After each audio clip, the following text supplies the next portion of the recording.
Di masa tetap di rumah dan jaga jarak ini, terkadang si kecil suka rewel. Maunya main melulu, makan juga cuma mau nasi pakai ayam goreng. Belum lagi berita yang beredar di media massa dan media sosial membuat kita jadi stres. Tapi kita perlu cerdik menyikapinya, agar kita tetap sehat. Kalau ada jadwal kontrol rutin, misalnya untuk imunisasi si kecil, kita bisa langsung mendatangi puskesmas dekat rumah kita. Langkah lain yang juga penting untuk kesehatan kita adalah menjauhkan diri dari rokok dan asap rokok.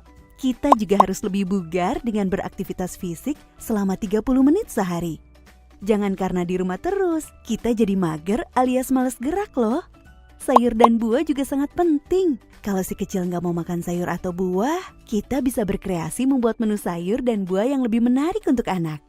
Saat waktunya tidur, ya tidur. Dengan istirahat yang cukup, kita bisa memiliki daya tahan tubuh yang lebih kuat.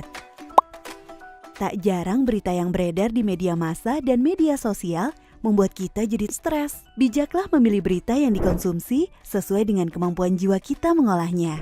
Ingat, kita harus cerdik.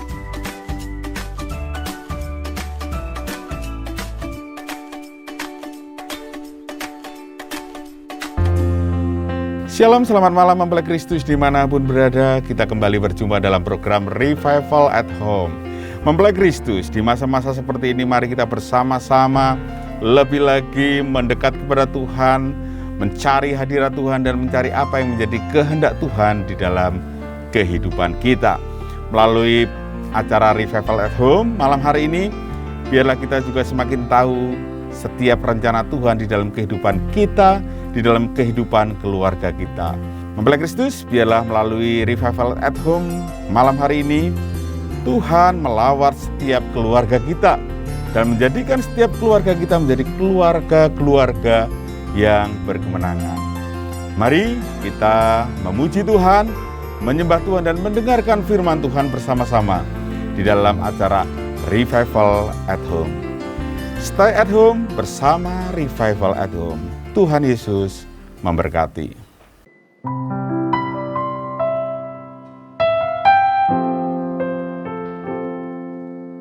Siapa gerangan ada padaku di surga selain Engkau? Selain Engkau tidak ada yang kuingini di bumi. Demikian bunyi Mazmur 73 ayat 25. Ayat ini begitu dalam menggambarkan tentang bagaimana Asaf mengalami pergumulan yang begitu berat dan menyesakkan. Apalagi melihat orang-orang fasik yang malah justru mengalami kemujuran. Sebagai seorang Israel yang taat kepada Tuhan, Asaf meyakini ajaran hukum Taurat tentang berkat dan kutuk.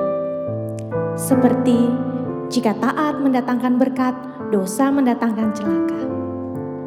Nah, persoalannya, keadaan Asaf justru terbalik. Dengan firman Tuhan yang selama ini dia pahami, dia mengalami banyak penderitaan. Tetapi sementara itu orang-orang fasik menikmati kehidupan yang menyenangkan dan hidupnya seenaknya. Bapak Ibu Saudara, tercatat di dalam Mazmur, di tengah kesulitan Asaf, justru dia mencari Allah. Dari situlah Asaf menjadi belajar untuk melihat apa yang dia alami dengan hikmat dan terang hadirat Tuhan. Dia tidak berfokus pada persoalan, tetapi pada Tuhan dan menjadikan Tuhan sebagai harta satu-satunya. Ketika Asaf kehilangan semua yang menyenangkan dari dalam hidupnya, dia diajar oleh Tuhan untuk menyadari bahwa harta sesungguhnya ialah Tuhan. Dia baru menyadari betapa dia selama ini sudah mengutamakan berkat-berkat Tuhan saja. Dan ketika semuanya itu hilang, dia merasa terpuruk. Tetapi semua berubah ketika dia datang kepada Tuhan. Dia mengutamakan Allah lebih dari dirinya sendiri. Sekalipun semua dalam dirinya hancur dan lenyap, Allah tetap menjadi tempat perlindungan dan bagian yang terbaik. Lalu bagaimana keadaan Asaf selanjutnya? Apakah ia jadi kaya atau permasalahannya selesai? Mazmur 73 tidak memberi petunjuk apapun tentang bagaimana keadaan Asaf apakah membaik atau tidak. Tetapi melalui Mazmur 73 ini, kita diajak untuk memahami kebaikan Tuhan dari sisi yang lebih dalam.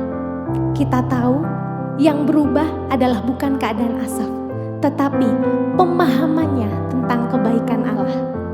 Yang sebelumnya dia mengidentikan kebaikan Tuhan dengan segala pemberian dan kesenangan hidup, kemudian dia berubah menjadi benar-benar memahami yang baik, yang terbaik itu adalah dekat dengan Allah.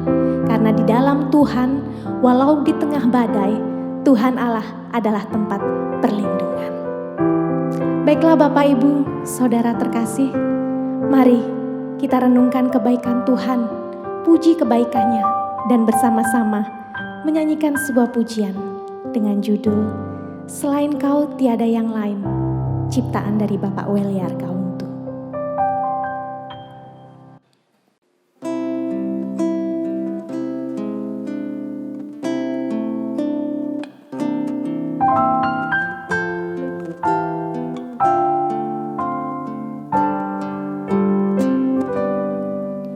Selain Kau tiada yang lain, ada padaku di surga.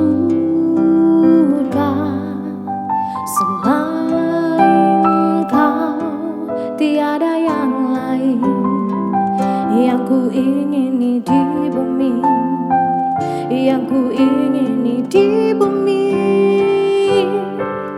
Sekalipun dagingku dan hatiku habis lenyap, gunung batuku dan bagianku,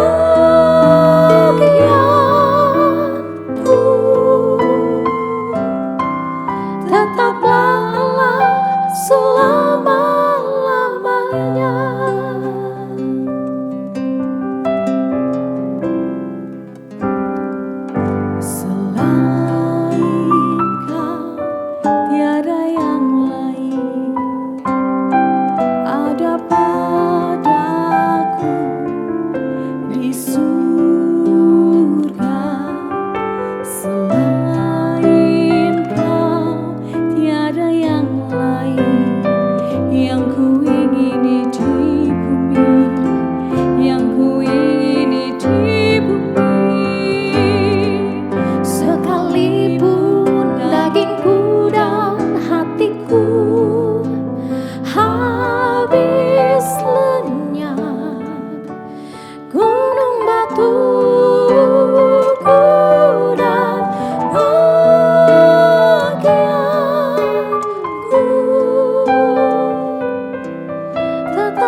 Engkau bagian kami Tuhan.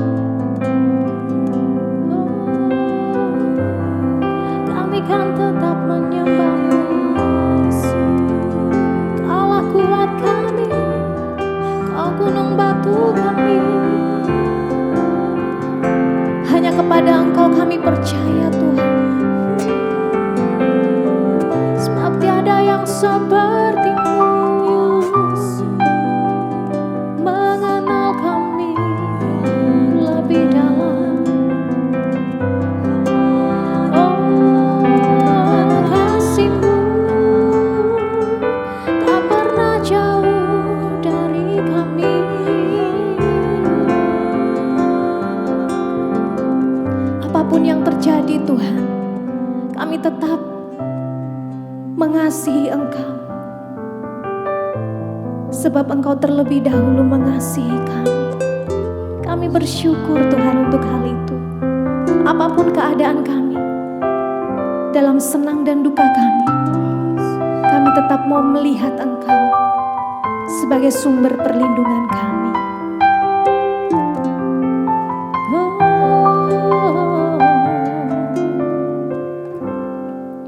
Sekalipun dagingku dan hatiku habis lenyap,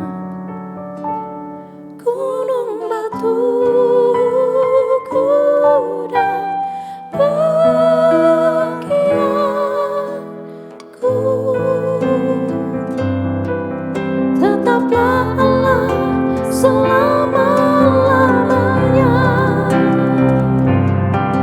Sekalipun dagingku dan hatiku habis lenyap, gunung batuku dan bagianku,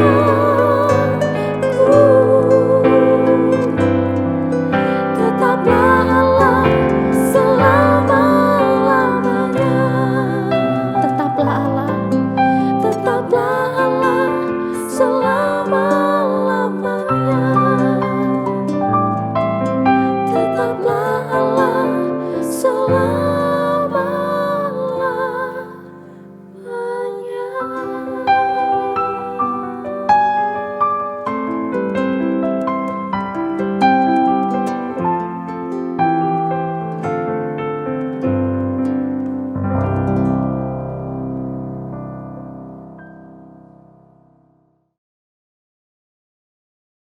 Hari ini kita akan bicara mengenai freedom from bitterness, saudara.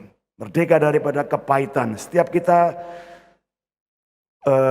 diakui atau nggak diakui, semua kita pasti punya ada bagian-bagian hidup kita yang diwarnai dengan kepahitan, saudara.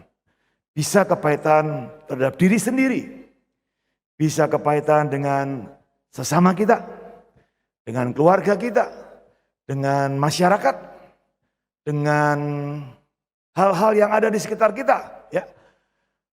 Bahkan kepahitan dengan Tuhan, saudara. Nah, kita mau belajar dari satu sosok yang sangat luar biasa, yaitu Naomi. Naomi adalah seorang yang pernah mengalami kepahitan yang luar biasa dan mengalami satu kondisi yang memang sangat tragis, ya. Di mana suaminya dan dua anak prianya, saudara. Ya, kita tahu, ya, zaman-zaman Alkitab, dalam zaman-zaman firman Tuhan, ya, yang pada saat zaman Naomi ini, pria itu menjadi tulang punggung. Apakah sampai hari ini masih begitu? Ya barangkali, tapi juga barang tidak juga, saudara, ya. Karena banyak juga saya lihat wanita-wanita juga bisa jadi tulang punggung buat keluarganya. Tapi zaman itu, saudara, pria itu benar-benar menjadi kekuatan bagi satu rumah tangga. Ya. Dan 3 anak atau 3 pria dari keluarga Naomi ini mati.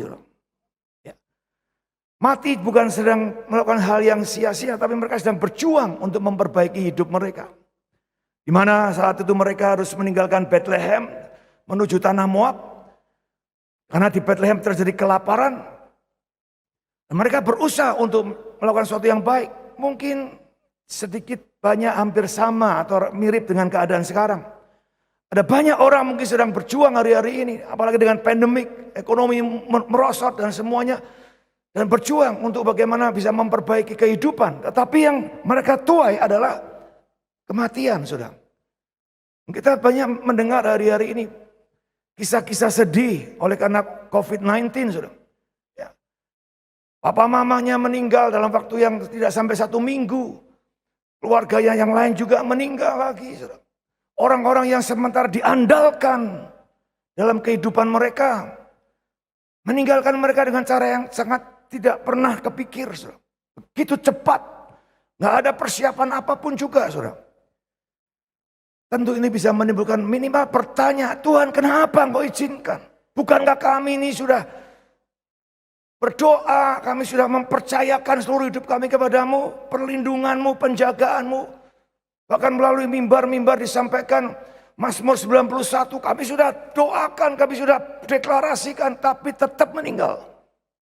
Rut 1 ayat 20-21, saudara, menunjukkan kepada kita betapa kepahitan, kekecewaan yang Naomi nyatakan secara clear, saudara. Ya. Dikatakan demikian, tetapi ia berkata kepada mereka, Naomi berkata kepada orang-orang di sekitarnya yang atau perempuan-perempuan Bethlehem pada saat mereka pulang kembali. Jangan, mereka, Naomi pulang, Naomi pulang. Mereka menyambut saudara dengan sukacita. Tapi reaksi dari Naomi, lihat perhatikan. Janganlah sebutkan aku Naomi. Sebutkan aku marah. Sebab yang Maha Kuasa telah melakukan banyak yang pahit kepadaku. Dengan tangan yang penuh aku pergi, tapi dengan tangan yang kosong Tuhan memulangkan aku. Mengapakah kamu menyebut aku Naomi? Karena Tuhan telah naik saksi menentang aku, dan yang Maha Kuasa telah mendatangkan malapetaka kepadaku. Saya kata-kata ini ngeri, saudara. Ini ungkapan yang paling ya, jujur tapi mengerikan, saudara. Kalau saudara dengar temanmu atau sanak keluargamu ngomong seperti ini, waduh, ini kata-kata yang sudah sangat berbahaya sekali, saudara. Atau kalau jemaat tiba-tiba ngomong sama saya, Pak Pendeta, saya ini merasa Tuhan itu membuat saya susah, membuat saya menderita. Wah, ini buat saya sudah warning yang sangat berbahaya nih orang ini, sudah. Gimana caranya bisa menggembalakan? Tetapi menurut saya ini baik, saudara. Ini satu realita. Kekristenan itu realita, bukan satu ilusi, saudara. Katakan amin. Jadi Naomi mengungkapkan semua ini sebagai satu reaksi yang menurut saya overreaction. Mereka nih perempuan-perempuan Bethlehem menyambut loh, berbahagia, Naomi pulang, welcome home Naomi, kami senang. Harusnya kan Naomi, wah terima kasih kami disambut. Tapi orang yang kepahitan sudah, bisa melihatnya dengan cara yang lain. Dia bilang dia sepertinya nggak suka dengan penyambutan itu. Sepertinya mereka datang menyambut itu hanya untuk, ya ngerti saudara ya, sebetulnya hanya untuk nyinggung dia, menertawakan dia. Itu pandangan orang yang kepahitan. Sambutan yang sebaik apapun juga nggak pernah cukup. Karena yang dilihat adalah, oh ini mau menghina aku ini mau merendahkan aku ini. Ini pasti mau ngomong-ngomong sih tidak ada ini. Makanya dia langsung sikat dulu saudara. Jangan sebut aku Naomi. Sebut aku marah. Wah. Dia ingin menunjukkan apa ya, sesuatu ekspres. Tapi ini keluar dari hatinya. Itu baik saudara. Menurut saya daripada banyak, maaf ya, orang baik hati tapi ditutup-tutupi terus. Berusaha untuk menampilkan, oh iya aku tidak apa-apa, aku fine saja, aku baik-baik saja. Tapi itu hanya sebatas topeng. Baju yang kelihatannya bagus, tapi dalamnya bau, saudara. Naomi, apa adanya keluar, saudara. Wah itu buat saya sesuatu yang positif, tapi juga menunjukkan sesuatu yang apa adanya. Ini penting, saudara. Makanya, tapi tidak semua orang bisa seperti Naomi. Banyak orang tadi saya bilang, justru menutup-nutupi. Justru nggak mau tampil apa adanya. Dengan segala kekecewaannya, kepahitannya. Nah ini yang bisa harus berbeda saudara perlakuannya ya. Tapi hari ini, sore ini kita mau belajar Naomi dulu ya. Jadi saudara Ruth, nah ini episode yang pertama. Saudara jangan terburu-buru ya dengan episode yang pertama. Wah Naomi berarti jelek orangnya. Oh berarti jahat nih, orang tidak baik. Orang yang kepahitan, kecewa. Tapi lihat, Rut 4 ayat 14-17. Saudara. Ini episode yang terakhir, saya langsung lompat saja ya. Sebab itu, perempuan-perempuan berkata kepada Naomi, "Pujilah Tuhan yang telah rela menolong engkau pada hari ini dengan seorang penebus. Termasyurlah kiranya nama anak itu di Israel." Jadi ini pujian lagi sebetulnya. Jadi perempuan-perempuan Bethlehem senang memuji dan ngomong yang baik, saudara. Saya di tengah-tengah lingkungan yang begitu baik sebetulnya, Naomi mesti bersyukur ya. Komunitas yang baik ya selalu memberi semangat, memberi dorongan, memberi motivasi. Saudara. Tapi yang kali ini Naomi bukan lagi seperti Naomi yang dulu. Reaksinya lain, saudara. Dan dialah yang menyegarkan jiwamu, memelihara engkau pada waktu rambutmu telah putih, sebab menantumu yang mengasihi engkau, Rut ya, telah melahirkannya perempuan yang lebih berharga bagimu dari 7 anak laki-laki. Dan Naomi mengambil anak itu serta meletakkannya pada pangkuannya, dan dialah yang mengasuhnya. Dan tetangga-tetangga perempuan memberi nama kepada anak itu, katanya, pada Naomi telah lahir seorang anak laki-laki. Artinya anak ini adalah anak Naomi, bukan anak Ruth, anak Naomi. Ya. Lalu mereka menyebutkan namanya Obed, dan dialah ayah Isai, ayah Daud. Dari seorang yang penuh kepahitan dengan Tuhan, bisa berubah menjadi seorang yang ayah dipakai justru untuk melahirkan seorang raja, yaitu Raja Daud. Bahkan keturunan berikutnya adalah melahirkan Yesus. Ini luar biasa menurut saya. Seorang Naomi ini luar biasa. Nah, apa yang kita bisa pelajari dari kehidupan Naomi? Saudara, fakta kehidupan Naomi. Yang pertama, mereka keluarga yang happy family sebetulnya, ya. Elimelech, Mahlon, Kilion, itu anak laki-lakinya, dan Naomi. Mereka keluarga yang kompak. Saat ada masalah, mereka tidak saling menyalahkan satu dengan yang lain, tapi ayo kita berikhtiar. Mereka pergi tinggalkan Bethlehem ke negara atau ke tanah Moab. Saudara.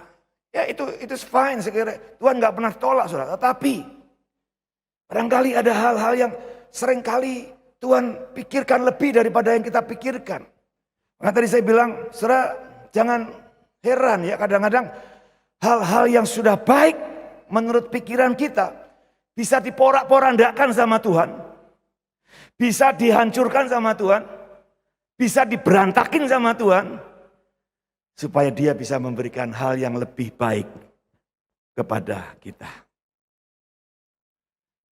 Usaha mereka gagal total. Bahkan kehilangan 3 pria sebagai tulang punggung keluarga. Yang ketiga, fakta yang ketiga adalah Naomi mengalami kepahitan kehidupan yang mendalam. Kita udah baca tadi ayat-ayatnya ya. Naomi dipuji sebagai wanita. Nah ini yang terakhir, dipuji sebagai wanita yang diberkati. Dengan keturunan, bahkan keturunan yang menjadi berkat bagi generasi. Bahkan bagi kita semua sampai hari ini.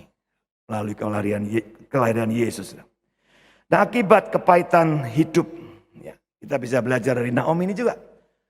Muncul aja namanya self pity, mengasihani diri sendiri. Tapi saya ini wajar, saudara. Wajar, saudara bisa bayangkan seorang wanita di tengah 3 pria, suami, 2 anaknya, dan tentu ada mantunya, saudara.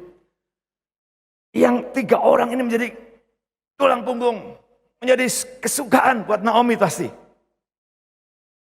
Dalam waktu yang sesingkat mereka semuanya mati, saudara.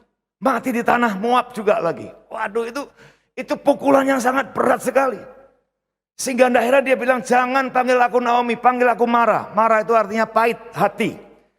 Naomi itu artinya rejoice, saudara. Joyful. Saudara bisa bayangkan dari nama yang begitu bagus, Naomi, rejoice, joyful. Menjadi bitterness, kepahitan. Jadi, Naomi memberi label baru dalam dirinya. Aku bukan joyful. Aku bukan rejoice. Aku bukan orang yang bahagia. Tapi aku orang yang menderita. Aku orang yang penuh kepahitan.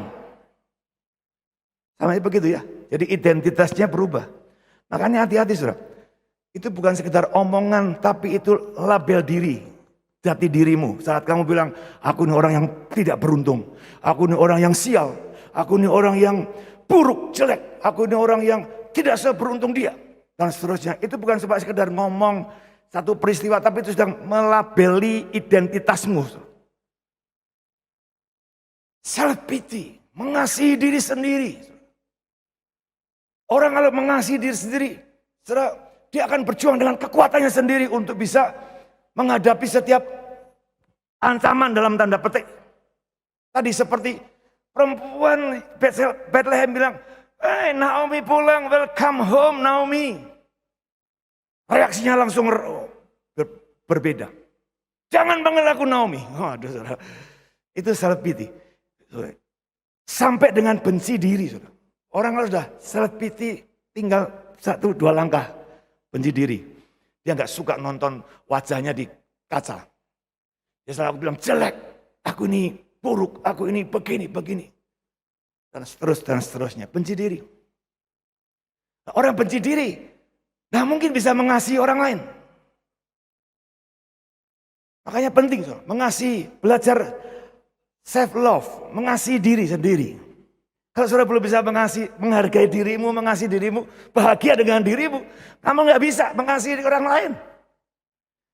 Kalaupun kamu bisa, aku mengasihi kamu, itu hanya lip service, saudara. Kamu nggak tahu bagaimana kamu mengasihi orang lain, kamu mengasihi diri saja nggak bisa.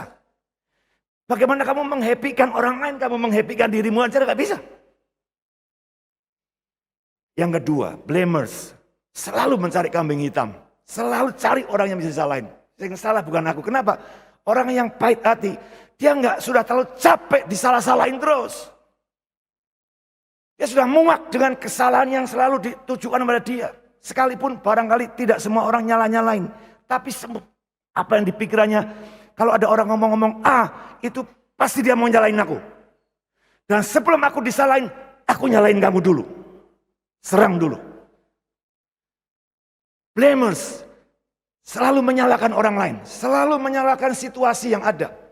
Dia tidak pernah merasa, oh iya aku perlu introspeksi ya. Aku perlu belajar dari kejadian ini. Oke, aku mau berubah. Nggak, sulit sekali. Dia akan selalu, lah ini gara-gara ini. Karena itu, karena ini. Sebabnya itu, sebabnya ini nih. Jadi dia selalu benar aja. Sampai apa? Antisosial. Kalau orang sudah antisosial, dia nggak mau ketemu dengan orang lain. Dia suka menyendiri. Tidak selalu orang yang suka menyendiri, orang yang sedang kepahitan ya. Ada yang orang introvert sekali, tertutup. Tapi bukan berarti dia sedang menyimpan kepahitan. Tapi ada banyak orang kepahitan, pasti introvert, pasti tertutup, pasti nggak mau kumpul sama orang. Atau nggak suka. Kumpul-kumpul dengan orang nggak suka. Berkomunitas nggak suka. Hidupnya ya mikirin diri sendiri. Amsal 18 yang sudah baca, ayat 1. Orang yang suka menyendiri, selalu berpikir untuk diri sendiri. Dan yang ketiga, soroness, sampai kepada hopeless. Hopeless. Gak punya harapan, gak berani berharap. Ya, oke. Saya lanjut ke merdeka terhadap kepahitan. Bagaimana caranya? Kembali kepada kisah Naomi ya. Jadi ini versinya versi Naomi. Ada banyak tentu cara-cara yang lain. Ya. Yang pertama, mereka, Naomi khususnya, setelah suaminya meninggal, anaknya meninggal, dia bawa 2 menantu putrinya, wanitanya, balik ke Bethlehem. Itu tidak mudah, saudara. Bethlehem adalah satu tempat yang membuat dia nggak punya muka lagi untuk balik. Barangkali kita nggak tahu, di ceritanya nggak ada, saudara. Mungkin beberapa teman sudah ngomong, jangan deh, jangan ke Bethlehem. Jangan ke Moab. Itu kan tanah orang kafir. Udah kamu tunggu aja di sini. Kerja dulu di sini. Tapi mereka, no, kami mau keluar. Gak ada harapan lagi di Bethlehem.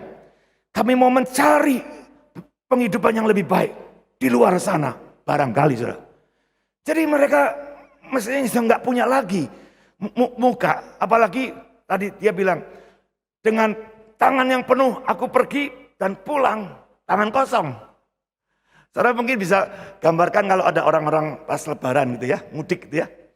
Oh, orang kalau mudik itu saatnya show off. Pulang bawa mobil, pulang bawa koper, duit banyak barangkali ya. Pulang bawa deposito yang banyak. Kalau pulang nggak bawa apa-apa. Apalagi dulu waktu pergi dari desanya, bawa duit sekoper, pulang bawa koper kosong. Wow, itu menakutkan, saudara. Apalagi untuk orang yang kepahitan, makanya tidak heran reaksi pertama saat Naomi masuk ke Bethlehem. Overreaction. Reaktif. Makanya coba saudara cek gampang. Kalau saudara sedang diajak ngomong sama seseorang atau diperlakukan seseorang, saudara kamu langsung reaktif, marahlah, apalah. Pasti ada sesuatu dalam dirimu. Selalu negatif reaksinya. Saya pikir itu ada baiknya kita belajar. Saya tidak menuduh saudara pasti ada kepahitan. Enggak. Tapi itu waktu baik untuk, kenapa ya aku kok harus marah sama dia? Kenapa reaksiku kok jadi seperti uncontrol gitu ya? Saya mulai pikir. Saya mulai adakan self-talk. Self-talking ya. Bicara dengan dirimu sendiri. Apa aku layak? Dia tanya begitu, mungkin maksudnya baik, belum tentu maksudnya mau jelek. Kenapa aku reaksinya jadi sewot, bete, bahkan ngomel, marah-marah, maki-maki bahkan. Something wrong, bukan dengan orang itu, dengan kita, saudara. Saya tidak tahu, tapi perlu saudara cek. Yakub di rumah Laban itu jadi tempat yang sangat baik. Tidak enak, secara daging Yakub diakalin terus sama pamannya, ditipu bolak-balik, saudara ya. 20 tahun gajinya nggak pernah dibayarin. Coba saudara bayarkan. Kerja 20 tahun nggak dibayar. Nggak mungkin lah. 14 tahun dibohongin sama pamannya. Tapi saya mau beritahu, Laban, di rumah Laban lah sebetulnya Yakub menerima banyak pelajaran yang sangat-sangat berharga. Kalau dia terus tinggal di rumah papa mamanya, Ishak dan Rahel ya, dia akan jadi anak mama seumur hidup. Dia mungkin akan jadi adik dari Esau yang selalu dibelani oleh Esau. Tapi justru dia harus lari masuk ke rumah Laban. Itulah tempat penggodokan, pembentukan yang luar biasa. Ya. Yakub kembali kepada titik awal. Nol, saudara. Di rumahnya Ishak, Rahel dipuji-puji, disanjung-sanjung, dibantu, difasilitasi semuanya, dibuat mudah semuanya. Tapi di rumah daripada Laban dibuat susah 20 tahun. Tapi justru melalui itulah yang membuat Yakub jadi seorang yang tough, yang kuat. Bahkan sampai usia lanjutnya dia seorang yang hebat, saudara. Hosea dan Gomer, saudara. Oh, kita tahu Hosea seorang hamba Tuhan, Gomer seorang pelacur. Saudara. Tiba-tiba Tuhan bilang, nikahi dia, angkat dia, ambil dia dari lembah kekelaman. Ya, artinya dari lumpur dosa. Hosea datang, angkat Gomer, nikahin, ditinggikan, dinikahi oleh seorang hamba Tuhan. Saudara. Seorang pelacur, ya, atau bukan pelacur ya, seorang yang suka free sex kehidupannya. Diangkat. Menikah. Sebentar. Selingkuh lagi sana. Tuhan bilang ambil lagi. Hosea datang lagi. Ambil lagi. Ini luar biasa. Keberanian untuk kembali pada titik awal. Buat Hosea barangkali susah. Ya udahlah. Dia kalau mau begitu ya sudahlah. Udahlah kasih kesempatan sekali. Masa mau 2 kali. Tapi Tuhan bilang ambil lagi dia. Dan Hosea kembali lagi ambil. Yang kedua, tinggalkan sampah masa lalumu. Kita harus tahu bahwa ada masa lalu yang penuh dengan hal-hal yang buruk. Ya. Tadi dikatakan dengan tangan penuh, pergi pulang dengan tangan kosong. Itu menjadi satu traumatis. Kalau tidak diselesaikan. Caranya adalah, ya sudah. Terima kenyataan itu, kita nggak perlu lagi mempersoalkan lagi. Seperti Paulus, setelah aku mengenal Tuhan Yesus, semua yang dulu tak anggap kebaikan justru menjadi sampah. Dan aku tinggalkan sampah itu di belakangku dan aku berlari mengejar panggilan ilahi. Demikian juga Zakius. Zakius adalah seorang pemungut cukai, kepala pemungut cukai. Jadi kalau pemungut cukai jadi sudah dibenci oleh masyarakat pada zaman itu, apalagi kepalanya. Tapi kemudian dia tinggalkan masa lalunya itu. Dengan cara apa? Dia keluarin perbendaharaan uangnya, bagikan kepada orang lain. Separuh dari hartaku, aku bagikan. Orang yang pernah aku eh, apa apa tuh tipu, aku kembaliin 4 kali. Itu dia tinggalkan masa lalunya. Caranya begitu frontal, saudara. Gak bisa caranya pelan-pelan, itu harus dengan cara yang tegas. Aku harus kembali, berbalik ya, dari arah ke sana berbalik. Bukan, ya sana sini boleh deh, gak apa-apa, gak bisa. Tadi ke sana, sekarang balik ke sana. Ya, oke, yang ketiga, menerima pertolongan orang lain. Orang yang punya kepahitan, gak tulus sudah minta tolongnya. Minta tolongnya hanya sekedar untuk memanfaatkan orang lain seringkali. Kalaupun itu dia berani minta tolong. Tapi kalau pada umumnya dia nggak suka pertolongan. Karena dengan pertolongan itu menunjukkan dia lemah. Dia nggak mau itu kelihatan. Karena dia pikir kalau aku menunjukkan kelemahanku, orang akan membuli aku.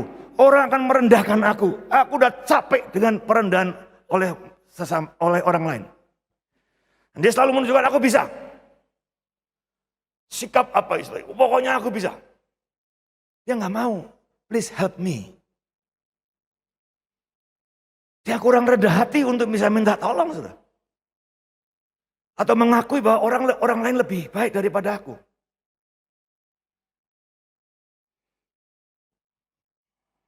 Naaman dan Elisa, saudara. Menarik kisah itu. Nanti satu kali saya ingin sampaikan dalam khotbah. Tapi singkatnya begini, Naaman seorang panglima, jenderal perang yang selalu menang dimanapun dia berperang. Saudara. Tapi Alkitab bilang, tubuhnya kusta. Orang kepahitan selalu menutup semua yang jelek-jelek dengan pakaian tadi jubah kebesarannya. Yang bisa dibangun dengan cara apapun juga, saudara.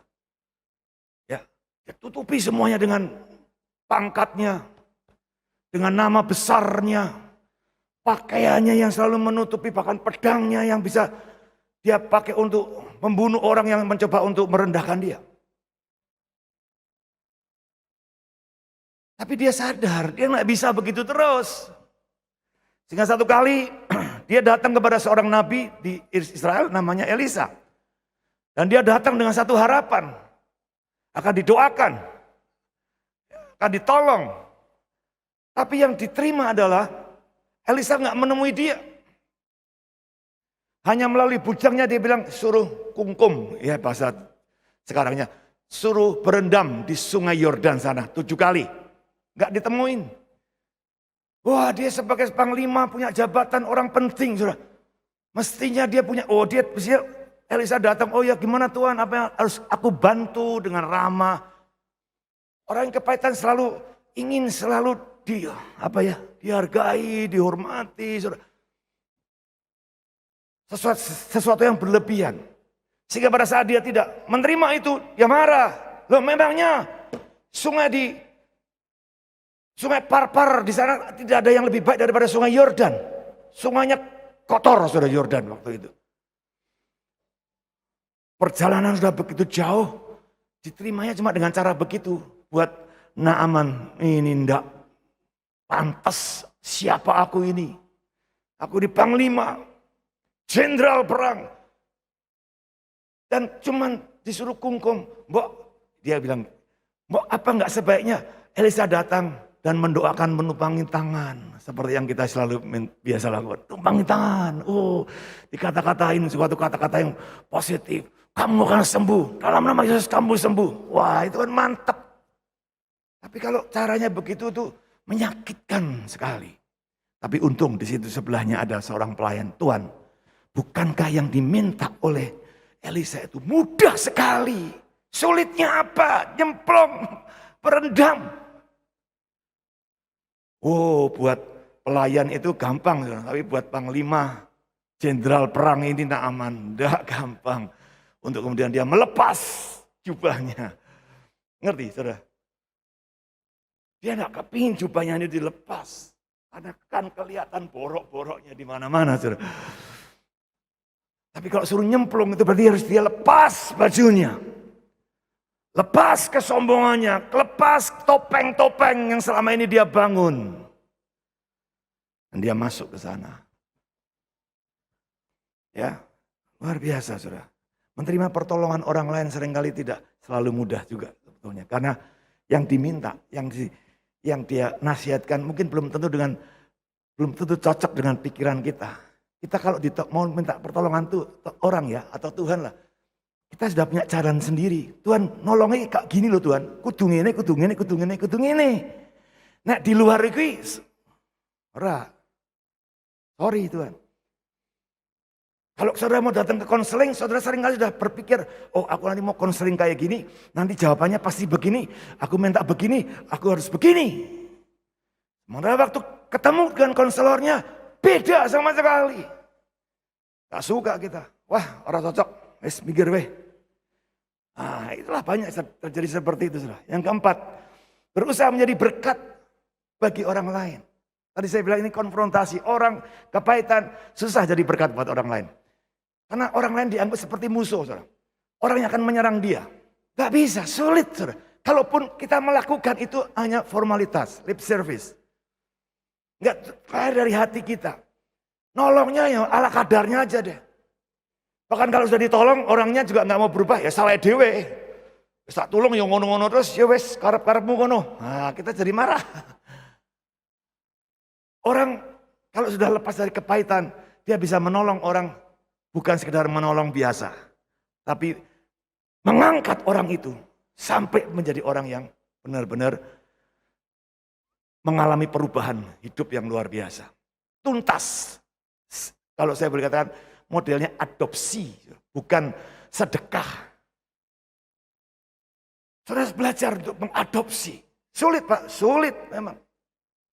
Karena kamu sedang melawan dirimu sendiri. Melawan kekecewaanmu. Kenapa orang itu tak tolong? Wong aku juga dulu. Waktu ngalami seperti dia nggak ada yang nolong saya. Aku berjuang dewe. Saya harus belajar di situ untuk ya wis aku mau tolong dia. Sekalipun nggak mudah. Ya. Paulus menolong Timotius. Pelayanan Paulus itu banyak sekali. Cuma gara-gara anak muda satu yang kehilangan figur ayahnya. Sebetulnya bisa diabaikan aja, tapi Paulus merangkul, menolong Timotius. Sampai akhirnya Timotius dari seorang pemimpin gereja yang luar biasa. Saudara. Priscilla Aquila menolong Apolos. Apolos seorang pengkhotbah yang hebat, dahsyat. Tapi kemudian dibawa ke rumah Priscilla Aquila, diajari lagi, diadopsi, dibentuk ulang saudara, cara pengajarannya. Sehingga akhirnya Apolos menjadi seorang yang lebih bermanfaat bagi gereja Tuhan pada zaman itu. Dan yang terakhir, menerima penghargaan dengan tulus, yaitu dengan mengasuh anak. Mengambil tanggung jawab, saudara. Orang yang kepahitan sulit untuk mengambil tanggung jawab, saudara. Kasih tanggung jawab mungkin ya, tapi juga nggak dilakuin, nggak dikerjain dengan tulus. Tapi orang yang sudah berkemenangan, dia rela ngambil tanggung jawab. Anak daripada Ruth dan siapa namanya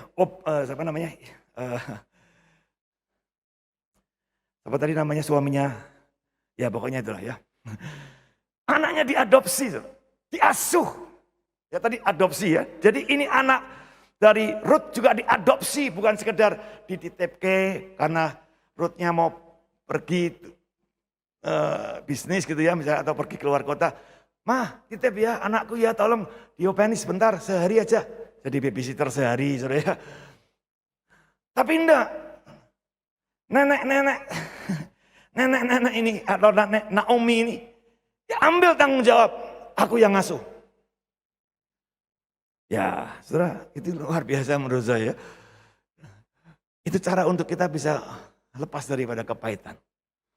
Ya. Waduh, bayangin saudara, nenek-nenek suruh ngasuh anak-anak lagi ini. Waduh, saya bilang sama anak-anak saya, jangan, ya kalau titip sekali-sekali oke lah. Tapi kalau kita yang suruh ngopeni, no, kamu yang sebagai orang tua harus bertanggung jawab. Ya. Tapi ini Naomi, dengan kepahitannya itu berubah, saudara. Menjadi orang yang mau bertanggung jawab, mengambil bagian. Sehingga dikatakan tadi anak Ruth disebut anak Naomi, bukan lagi anak Ruth secara dikenal sebagai anak Ruth, tapi anak Naomi.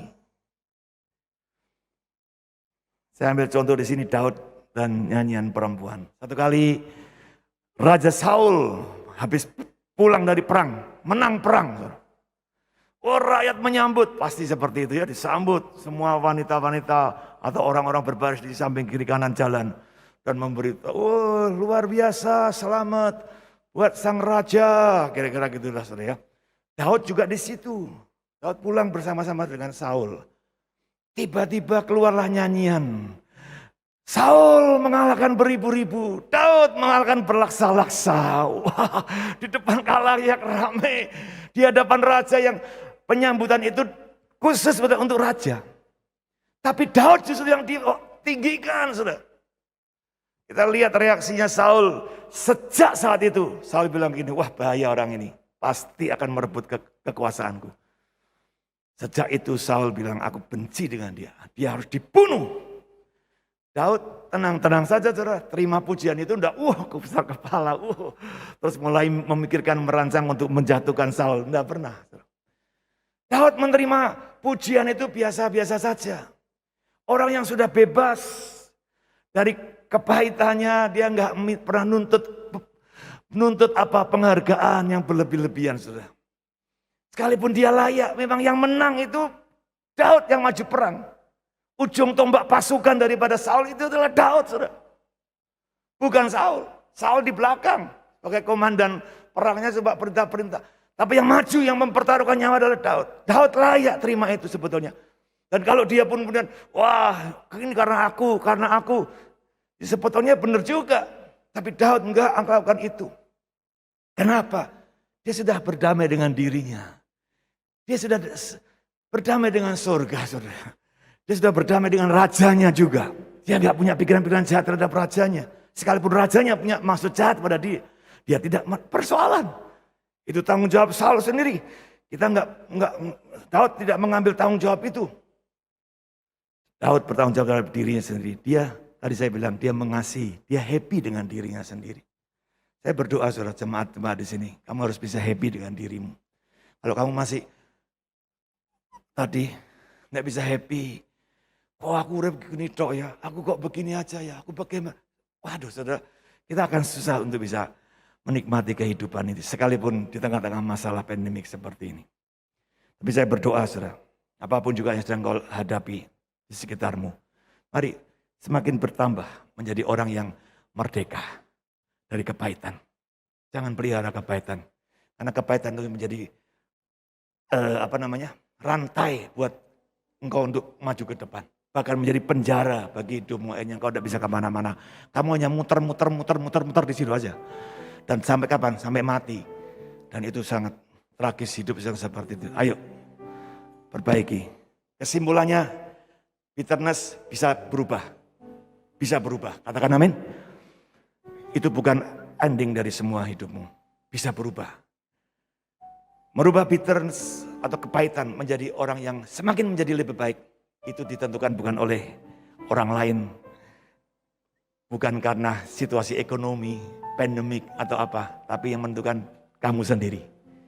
Kamu mau pilih sebagai apa? Orang yang terus hidup dalam kepahitan, itu pilihanmu. Itu bukan karena dia begini, No. Kamu yang milih.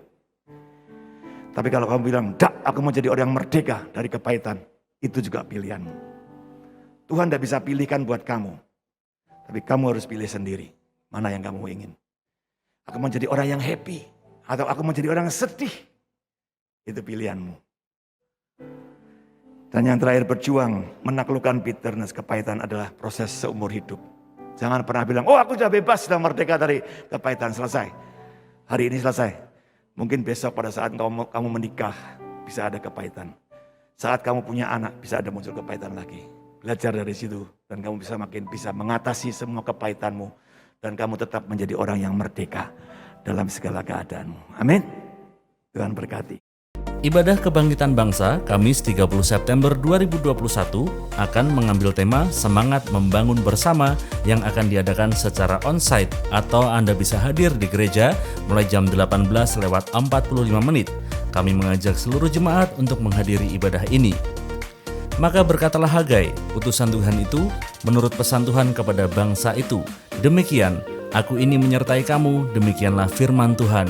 Tuhan menggerakkan semangat Zerubabel bin Sealtiel, Bupati Yehuda, dan semangat Yosua bin Yosadak, Imam Besar, dan semangat selebihnya dari bangsa itu, maka datanglah mereka lalu melakukan pekerjaan pembangunan rumah Tuhan semesta alam, Allah mereka.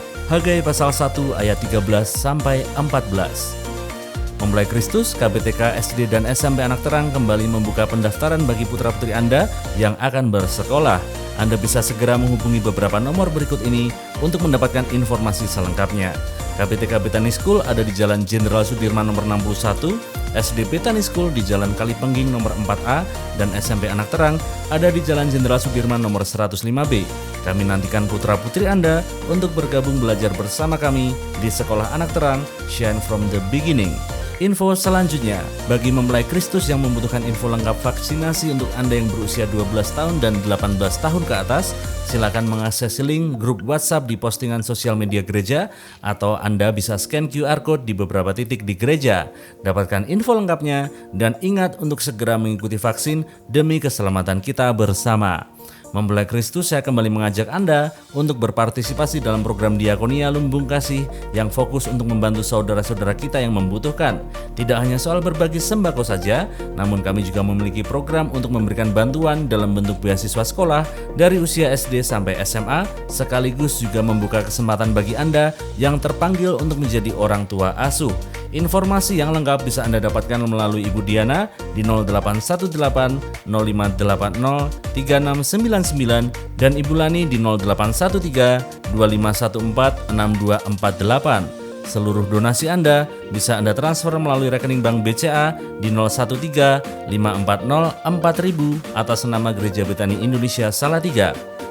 Siapa menaruh belas kasihan kepada orang yang lemah, memiutangi Tuhan yang akan membalas perbuatannya itu. Amsal 19 ayat 17.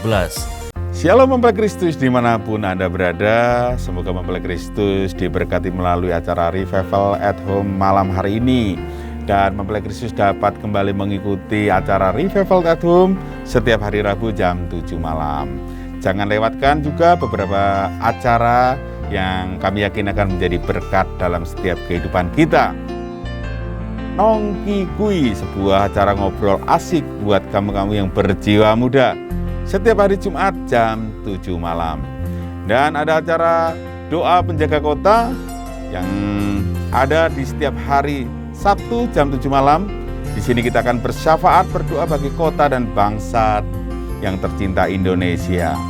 Jangan lewatkan juga ada satu program Ruang Doa dan Konseling setiap hari Senin sampai hari Jumat jam 9 malam sampai jam 10 malam.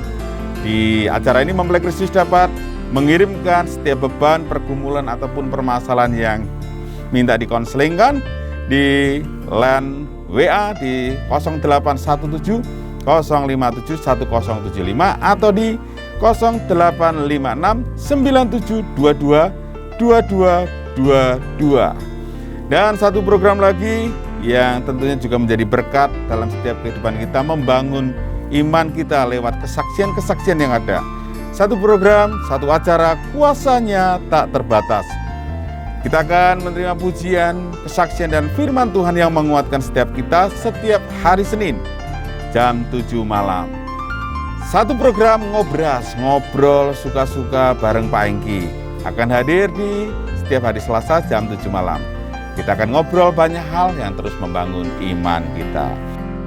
Seluruh acara tersebut mempelai Kristus dapat akses melalui on air di 107,7 Bethany FM, di fanpage Facebook Bethany FM 107,7 MHz, streaming radio online Bethany FM di radiobethany.radio12345.com, serta di YouTube Gereja Bethany Salatiga.